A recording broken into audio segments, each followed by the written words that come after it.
اسی کے حوالے سے بات اگر ہم کریں کہ داڑھی جیسی سنت کا کیا انکار کیا جا سکتا ہے؟ ایک ہی چیز کو دیکھنے کے مختلف زاویہ ہے نظر ہو سکتے ہیں. میرے نزدیک داڑھی مسلمان رکھیں گے، اس لیے رکھیں گے کہ ان کے پیغمبر نے داڑھی رکھی ہوئی تھی، وہ اپنے پیغمبر کے ساتھ محبت کرتے ہیں. آپ یہ جانتے ہیں کہ کسی شخصیت کے ساتھ جب انسانوں کا غیر معمولی تعلق ہوتا ہے، وہ اس سے متاثر ہوتے ہیں تو اس کی ایک ایک ادا کی پیروی کرنے کی کوشش کرتے ہیں. مسلمان بھی رسالت مآب صلی اللہ علیہ وسلم کے ساتھ غیر معمولی محبت رکھتے ہیں، اور رسول اللہ صلی اللہ علیہ وسلم کے بارے میں ہمیں معلوم ہے کہ آپ نے داڑھی رکھی ہوئی تھی. اس سے پہلے انبیاء علیہ السلام کے بارے میں بھی یہ بات ہمیں معلوم ہے. اس کا ایک فطری نتیجہ یہ ہے کہ آدمی جب محبت کے جذبات اپنے اندر پاتا ہے تو اس کا اظہار کرتا ہے، اور یہ اظہار مختلف اداؤں کو اپنانے کی صورت میں بھی ہوتا ہے. داڑھی بھی اسی نوعیت کی چیز ہے. مسلمان اس وقت بھی اسی جذبے کے ساتھ ہی رکھتے ہیں، مسلمان مستقبل میں بھی یہ رکھتے رہیں گے. جہاں تک دین کا تعلق ہے، دین کے احکام بالکل واضح ہیں. دین، شریعت، اس میں کیا ہدایت دی گئی ہے، کیا چیز فرض کی گئی ہے، کیا چیز پسندیدہ قرار دی گئی ہے، کس چیز کے بارے میں کہا گیا کہ یہ حرام ہے، کس چیز کے بارے میں کہا گیا کہ یہ مکروہ یا ناپسندیدہ ہے، وہ بالکل متعین اور بالکل واضح ہے. رسول اللہ صلی اللہ علیہ وسلم نے دین کے اس پورے کانٹینٹ کو، جو کچھ بھی دین میں شامل ہے، نہایت وضاحت کے ساتھ بیان کر دیا ہے. داڑھی کا اس سے کوئی تعلق نہیں ہے، یعنی یہ دین کے احکام کا حصہ نہیں ہے، شریعت کے احکام کا حصہ نہیں ہے. اس کو آئین محبت سے متعلق کرنا چاہیے. اس کا شریعت کے احکام سے یا دین کے احکام سے کوئی تعلق نہیں ہے. اصل میں غلطی یہی ہوئی ہے کہ ایک چیز جو دین کے احکام سے متعلق نہیں تھی، اس کو دین کے احکام سے متعلق کر دیا گیا ہے. دین جن چیزوں کو موضوع بناتا ہے وہ چیزیں بالکل متعین اور بالکل واضح ہیں. دین اس کو موضوع بنائے گا کہ ہمیں اپنے بدن کی تطہیر کے لیے کیا کرنا ہے، اس کو موضوع بنائے گا کہ ہمیں اپنے اخلاق کی پاکیزگی کے لیے کیا کرنا ہے، اس کو موضوع بنائے گا کہ ہمیں اپنے کھانے پینے، خور و نوش کی پاکیزگی کے لیے کیا کرنا ہے. اللہ تعالیٰ کے ساتھ تعلق کے لیے وہ عبادات کے طریقے بتائے گا. دین کا تعلق ان موضوعات سے ہوتا ہے. حدیث میں تو بظاہر واضح طور پر رسول اللہ صلی اللہ علیہ وسلم کے احکامات ملتے ہیں جس میں انہوں نے داڑھی رکھنے کا حکم دیا ہے. دیکھیے، حدیث پر اگر آپ دقت نظر کے ساتھ غور کریں اور اگر آپ دیکھیں اور استقصاء کر کے دیکھیں تو یہ کل 3 حدیث ہیں. ان سب پر اگر آپ نظر ڈالیں تو یہ بات بالکل واضح ہو جاتی ہے کہ ان میں اصلاً داڑھی رکھنے یا نہ رکھنے کا مسئلہ ہی زیر بحث نہیں ہے. لوگ اس زمانے میں داڑھی رکھتے تھے، یہ ایک عام رواج تھا. بہت کم ایسا ہوتا تھا کہ لوگوں نے داڑھی نہ رکھی ہوئی ہو. داڑھی مونچھ کیسی ہونی چاہیے، احادیث میں یہ زیر بحث ہے. انبیاء علیہ السلام تہذیب نفس کے لیے آتے ہیں، وہ ہمیں آداب سکھاتے ہیں. یہ بتاتے ہیں کہ ہم اگر کوئی لباس پہن رہے ہیں، ہم اگر اپنی وضاقتہ میں کوئی تبدیلی کر رہے ہیں، ہم اگر اپنی چال ڈھال کا کوئی انداز اختیار کر رہے ہیں، ہم اب اپنی بات چیت کا کوئی اسلوب اگر اختیار کر رہے ہیں تو اس میں اخلاقی چیزوں کو کیسے ملحوظ رکھیں. تو رسالت مآب صلی اللہ علیہ وسلم نے مختلف موقعوں پر لوگوں کو توجہ دلائی کہ یہ جو بعض لوگ اس طرح کی وضاقتہ بنا لیتے ہیں کہ وہ بڑی بڑی مونچھیں رکھ لیتے ہیں، داڑھی یا مڑوا لیتے ہیں یا بہت چھوٹی داڑھی رکھتے ہیں، یہ چیز متکبرانہ وضع پر دلالت کرتی ہے. تکبر دین میں ایک بڑا جرم ہے. رسول اللہ صلی اللہ علیہ وسلم نے تکبر کی تمام علامتوں کے بارے میں لوگوں کو متنبع کیا، اور قرآن مجید نے بھی متنبع کیا ہے. آپ یہ دیکھیے کہ قرآن مجید یہ بتاتا ہے کہ تمہاری چال متکبرانہ نہیں ہونی چاہیے، تمہاری آواز متکبرانہ نہیں ہونی چاہیے. تو رسول اللہ صلی اللہ علیہ وسلم نے بھی لوگوں کی وضاقتہ کے بارے میں ان کو متنبع کیا. اوباش لوگ عام طور پر جس طرح کی داڑھی مونچھ رکھتے تھے اسے آپ نے ناپسند فرمایا، اور اسی چیز کو آپ نے مختلف موقعوں پر بیان کیا. اس کی میں ایک مثال سمجھانے کے لیے عرض کرتا ہوں. دیکھیے، ہم اپنا سر منڈوا دیتے ہیں، دین کو اس پر کوئی اعتراض نہیں ہے. حج کے موقع پر آپ حلق کراتے ہیں، سارا سر منڈوا دیتے ہیں، یہ معاملہ دینی لحاظ سے زیر بحث ہی نہیں آتا.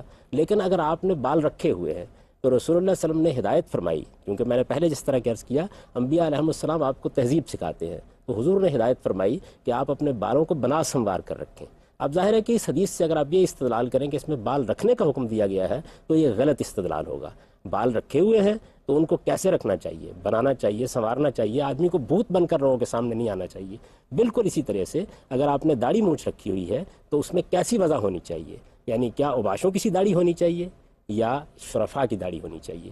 تو داڑھی اور مونچھ کے مابین توازن کیا ہونا چاہیے، احادیث میں یہ چیز زیر بحث ہے. اسی کو نہ سمجھنے کی وجہ سے ہمارے ہاں بعض چیزیں ایسی ہیں کہ جو دین میں نہیں ہے لیکن وہ دین میں داخل ہو جاتی ہیں، اور بعض چیزیں جن کی وہ اہمیت دین میں نہیں ہوتی ان کو وہ اہمیت دے دی جاتی ہے. حدیث میں یہ بات بھی بیان ہوئی ہے کہ رسول اللہ صلی اللہ علیہ وسلم نے داڑھی اور اس طرح کی اور دیگر چیزیں، لباس، وضاقتہ، اس کے حوالے سے کچھ ایسے احکامات دیے ہیں جس سے مسلمان اپنی شناخت کرتے تھے، جس سے مسلمانوں کی پہچان ہوتی تھی. ایسا کبھی نہیں کیا گیا. دیکھیے، بات یہ ہے کہ مسلمانوں کی پہچان کیا چیزیں ہیں.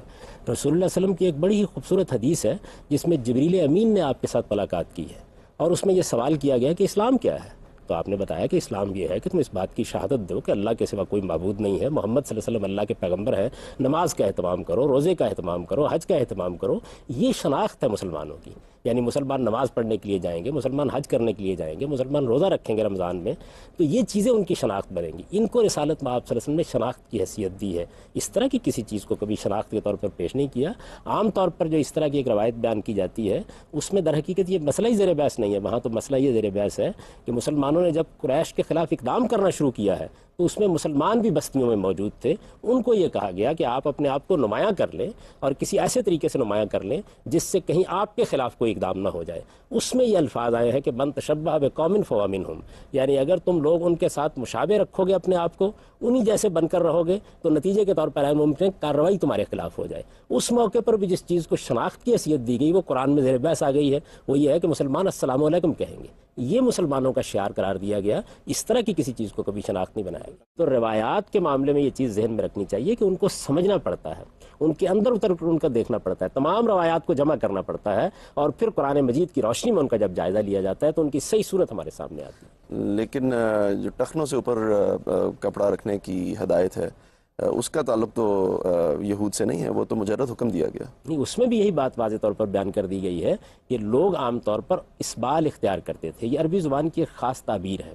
آپ نے دیکھا ہوگا کہ ہمارے ہاں بھی بعض اوباش قسم کے لوگ اس طرح کا لباس پہنتے ہیں کہ تہمت باندھی ہوئی ہے، لڑ چھوڑے ہوئے ہیں، پیچھے سے تہمت گھسٹتی ہوئی آ رہی ہے، لمبا کرتا پہنا ہوا ہے، بٹن کھولے ہوئے ہیں. اسی طرح اس زمانے میں لوگ امامہ باندھتے تھے یا پگڑی پہنتے تھے، اس میں بھی یہ چیز ہو جاتی تھی. تو رسالت میں آپ صلی اللہ علیہ وسلم نے بتایا کہ خیلا بترا، یعنی اس متکبرانہ طریقے سے اپنی تہمت گھسیٹتے ہوئے نہ آیا کرو، یہ تمہارے ٹخنوں سے اوپر ہونی چاہیے.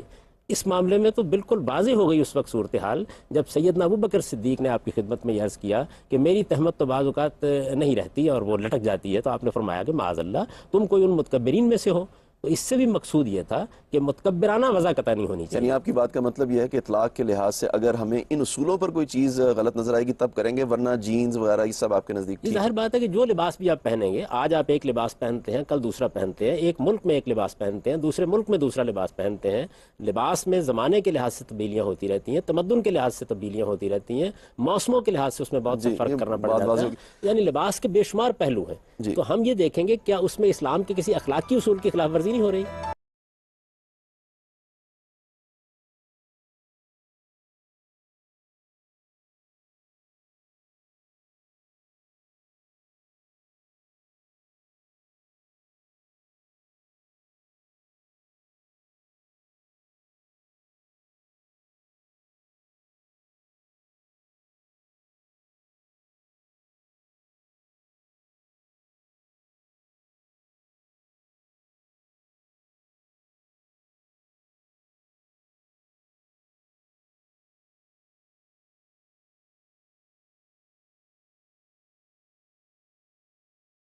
ویڈیو کو لائک کریں اور چینل کو سبسکرائب کریں.